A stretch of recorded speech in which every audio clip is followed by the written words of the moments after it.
வாழ்க்கை அது அழகானதா, ஆழமானதா, இல்ல ஆபத்தானதா? வாழ்க்கையோட வடிவம் குழந்தை, இளமை, முதுமை. ஒரு வீரன்னா யாரு? தான் குடும்பத்தை நல்லா பார்த்துக்கணும்னு போராடுற ஒவ்வொரு ஆம்பளையும் வீரன் தான். நம்ம நாட்டில் பொருளோட விலை தான் ஏறி இருக்கு, நோட்டோட விலை. ஒரு சராசரி மனுஷன் படுற கஷ்டம்தான் எனக்கும். நண்பா, காது கொடுத்து கேள்.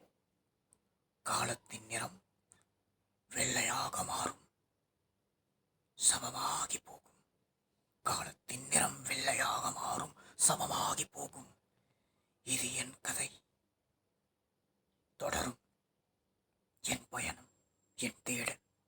என் பெயர் தனராஜ்.